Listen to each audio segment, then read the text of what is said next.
एक समय की बात है। लक्ष्मी नगर में एक बड़ा जंगल था। उस जंगल में सोनू नाम का एक हिरन रहता था, जिसे जंगल में रहते हुए काफी साल हो गया था। सोनू का इस दुनिया में कोई नहीं था। कुछ महीने पहले ही उसका माँ बाबा गुजर गए थे।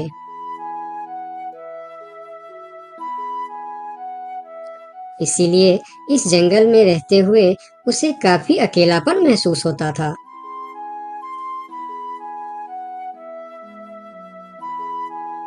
कितना बड़ा जंगल है हमारा, लेकिन फिर भी एक अजीब सा अकेलापन महसूस होता है।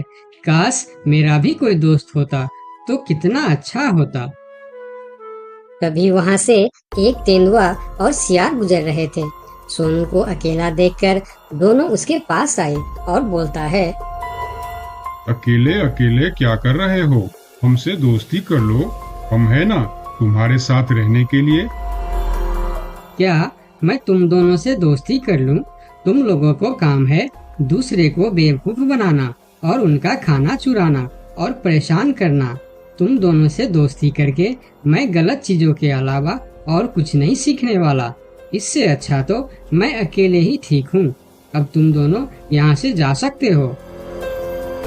अभी तो तुम हमारी दोस्ती को ठुकरा रहे हो, लेकिन वक्त आने पर तुमको हमारी दोस्ती की अहमियत पता चलेगी, देख लेना। ये कहकर वह दोनों वहां से चले जाते हैं। उन दोनों के चले जाने के बाद हिरन कुछ देर बाहर बैठा रहा। फिर धीरे धीरे शाम हो गई। तब हिरन भी घर के अंदर चला गया।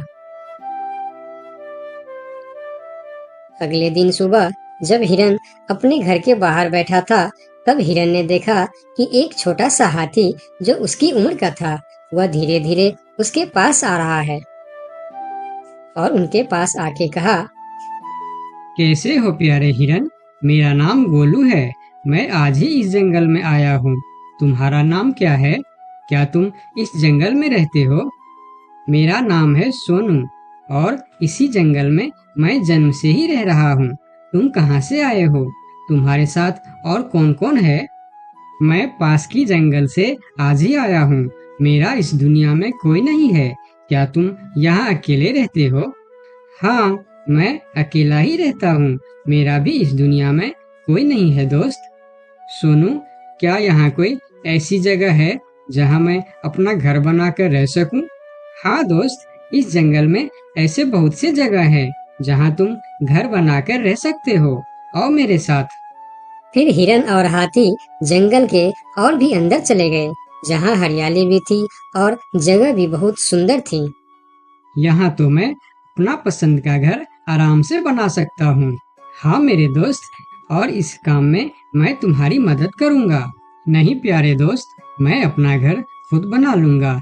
मैं तुम्हारा फायदा नहीं उठाना चाहता। तुम मेरी बहुत मदद की है।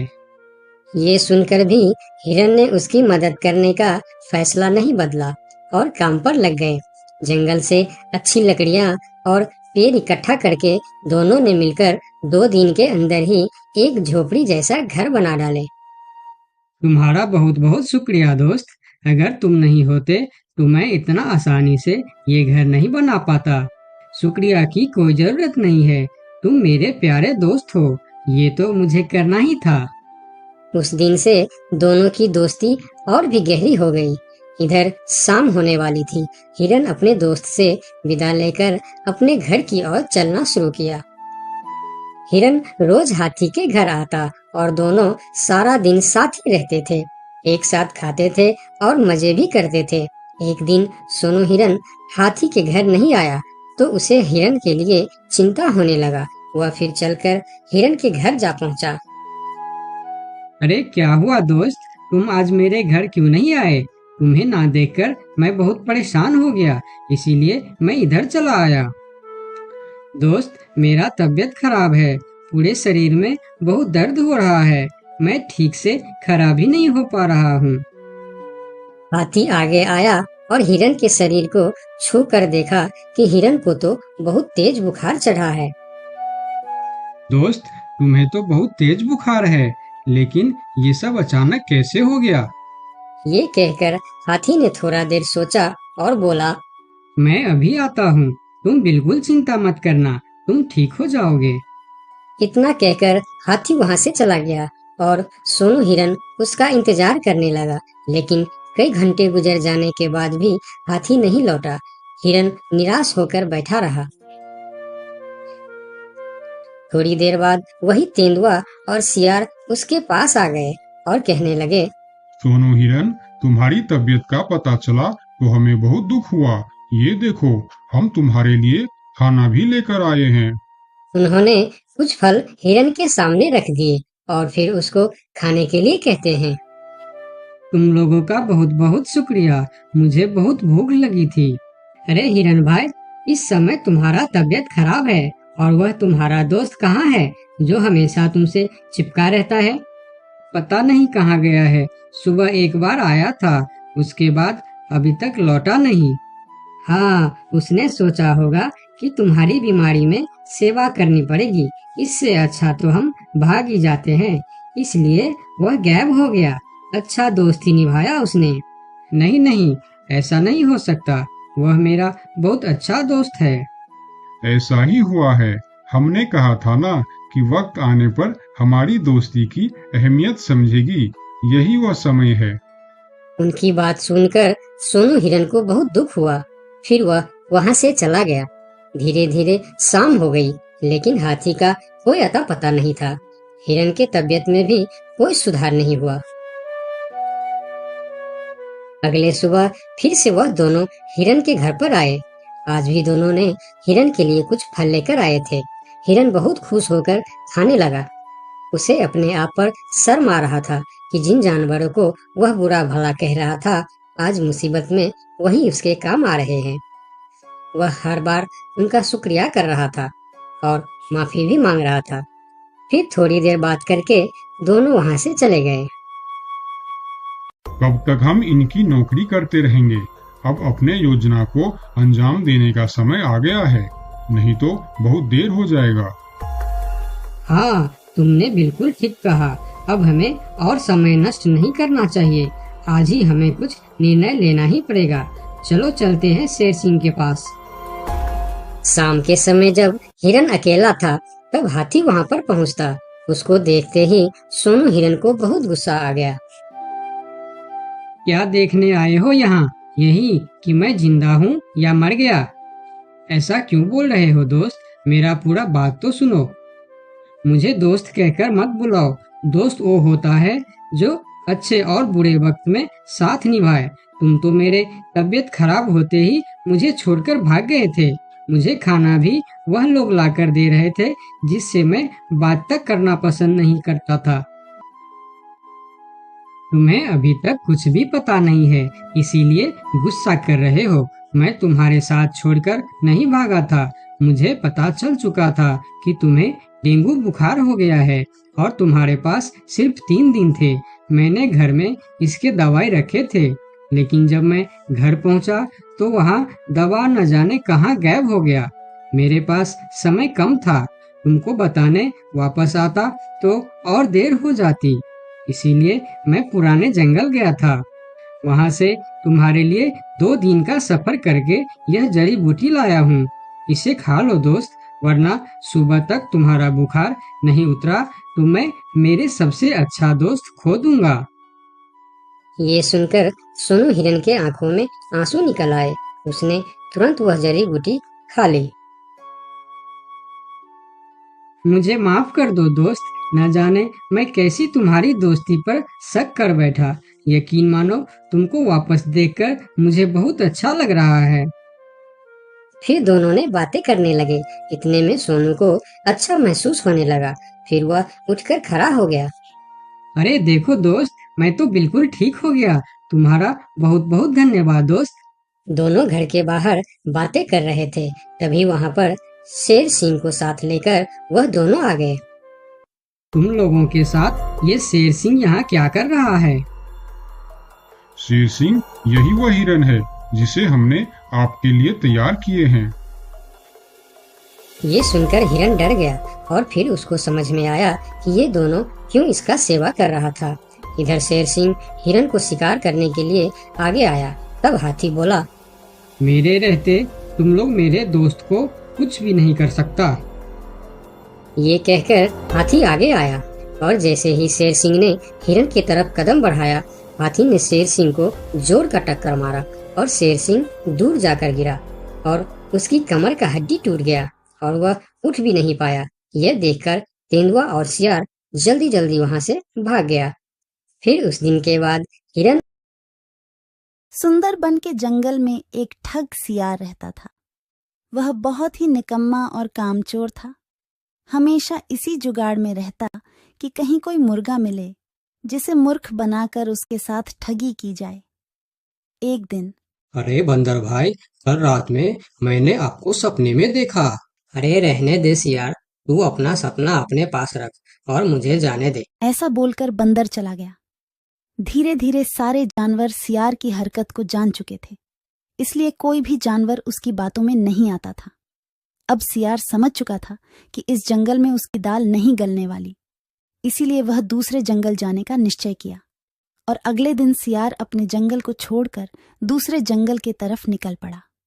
दूसरी जंगल में पहुंचते ही दिन भर जंगल का जायजा लिया और शाम होते ही एक गधे को देख उसके पास गया और रुककर बोला, गधे भाई, मैं इस जंगल में नया आया हूँ और शाम भी ढल चुकी है। क्या मुझे एक रात रुकने के लिए आपके पास शरण दे सकते हो? हाँ हाँ, क्यों नहीं। अभी तो तुम इस जंगल में नए हो और हमारे लिए मेहमान हो, और मेहमान तो भगवान के सम्मान होते हैं। ऐसे कहते हुए गधे ने सियार को अपने पास रोक लिया और उसे सम्मान के साथ भोजन कराया। भोजन करने के बाद दोनों आपस में बातें करने लगे। सियार ने गधे से बोला, अरे गधा भाई, इस जंगल में पीपल के पेड़ के पास एक तालाब है, जानते हो उसके बारे में? हाँ हाँ, पीपल के पास एक तालाब है। वह तालाब कीचड़ से भरा पड़ा हुआ है। उसका पानी भी बहुत गंदा हो चुका है। यहाँ का कोई भी जानवर उसका पानी नहीं पीता है। सियार ने अपनी आवाज को धीमा करते हुए बोला, क्या तुम जानते हो, वह सोने चांदी का तालाब है। उसके अंदर ढेर सारा सोना और चांदी छुपा है और उस तालाब का मालिक मैं ही हूँ। सियार का बात सुन गधे ने चौंक के बोला, ये तुम क्या बोल रहे हो सियार भाई? तालाब भी कहीं सोने और चांदी का होता है? मैं भी ऐसे ही सोच रहा था। मुझे भी इस तालाब के बारे में कोई जानकारी नहीं था, लेकिन कुछ ही दिन पहले मेरे पिताजी मरने से पहले सारे संपत्ति मेरे नाम की। उसमें यह तालाब भी है और आज मैं अपने संपत्ति देखने के लिए ही यहाँ पर आया हूँ। यकीन नहीं होता तो यह थैली में देख लो, जो मैंने अभी इस तालाब से निकाला है। सोने के गहने निकालकर गधे को दिखाया, जो उसे ठगने के लिए उसने अपने साथ लेकर आया था। गहने को देखकर गधे को सियार के बात पर विश्वास हो गया और बोला, अरे हाँ, ये तो सचमुच सोने चांदी का है। तब तो तुम बड़े ही भाग्यशाली हो, इसलिए तुम्हारे पास ये सोना चांदी का तालाब है। अब सियार मन ही मन खुश हो रहा था। उसे तो इसी बात का इंतजार था। गधा भाई, मुझे इस संपत्ति से कोई भी लालच नहीं है। मेरे पास मेरे जंगल में और बहुत सारे संपत्ति है जो मेरे पिताजी ने मेरे लिए छोड़कर गए हैं। मैं तो यहाँ तालाब बेचने के लिए आया था। सोचता हूँ तुम भले जानवर दिखते हो, क्यों ना तुमको ही यह सब बेच दूं। मुझे, यानी यह सोने का तालाब मेरा हो जाएगा और मैं इस तालाब का मालिक बन जाऊंगा। बेचारा भोला भाला गदहा सियार की चिकनी चुपड़ी बातों में बहुत आसानी से आ गया और गधा सियार से सोने का तालाब खरीदने को तैयार हो गया। दोनों के बीच 4 सिक्कों का सौदा तय हुआ। ठीक है सियार भाई, मैं अभी जाकर हिरन के पास से 4 सिक्का लेकर आता हूँ। मेरे पास अपना घर न होने के कारण मैं अपनी सारी कमाई हिरन के पास ही रखता हूँ, और जब भी मुझे जरूरत पड़ता है मैं उससे ले लेता हूँ। ठीक है गधे भाई, लेकिन ध्यान से, जंगल में किसी को इस बात का पता नहीं चलना चाहिए, वरना जंगल के सारे जानवर मेरे पीछे ही पड़ जाएंगे। ऐसा बोल सियार गधे को भेज देता है और गधा हिरण के पास जाकर अपना सिक्का मांगता है। गधे भाई, घर में सब ठीक तो है ना? आज आपको अचानक से 4 सिक्कों का क्या जरूरत पड़ गया? अरे वह अपने जंगल में जो तालाब है ना, मैं उसे खरीद रहा हूँ। तालाब खरीद रहे हो? क्या करोगे तुम तालाब खरीद के? तालाब का तो पता नहीं, लेकिन उसमें जितना सोना चांदी है वह सब मेरा हो जाएगा। तालाब में सोना? ये तुम क्या बोल रहे हो भाई? मुझे तो कुछ भी समझ में नहीं आ रहा है। मुझे डर है कि तुम कहीं कोई परेशानी में ना आ जाओ। देखो, तुम मुझसे कुछ भी मत छुपाओ। क्या बात है? साफ साफ बताओ मुझे। हमारे जंगल में एक बहुत ही अमीर सियार आया है। ढेर सारी संपत्ति है उसके पास। और तो और, हमारे जंगल में जो तालाब है ना, जिसे हम लोग गंदा नाली समझकर उसका पानी भी नहीं पीते हैं, उस तालाब में ढेर सारा सोना और चांदी है। उसने तो मुझे उस तालाब से सोने का गहना भी निकाल कर दिखाया है। उसी तालाब को मैं खरीद रहा हूँ। हम दोनों के बीच 4 सिक्कों का सौदा हुआ है। मुझे तो वह सियार मूर्ख ही मालूम पड़ता है, जो इतने सस्ते में सोने का तालाब बेच रहा है। मूर्ख वो नहीं, मूर्ख तुम हो। भला तालाब भी कोई सोने चांदी का होता है? अरे गधा भाई, तालाब से पानी निकलता है, सोना नहीं। मैं भी ऐसे ही सोच रहा था, परंतु उसने मुझे सोने निकाल कर भी दिखाया। गधे भाई, मुझे वह कोई ठग मालूम पड़ रहा है, जो तुम्हारे आंखों में धूल झोंक कर तुम्हें झांसा दे रहा है। मैं एक तरकीब बताता हूँ, जिसे दूध का दूध और पानी का पानी हो जाएगा। कौन सा तरकीब हिरन भाई? तुम ऐसा करो, उस सियार से बोलो कि मेरा हिरन भाई ने कहा है कि लिखा पढ़ी होगा तभी मैं उसे 4 सिक्का दूंगा, और अगर बिना लिखा पढ़ी से ही काम हो जाता है तो मैं सिर्फ एक ही सिक्का दूंगा। अगर वह तालाब सच में सोने की है तो वह लिखा पढ़ी जरूर करेगा, नहीं तो वह एक सिक्के में ही मान जाएगा। हिरण की बात सुनकर गधा हाँ में सिर हिलाया और सिक्का लेकर सियार के पास पहुंचता। सियार भी गधे के आने के इंतजार में उतावला हो रहा था।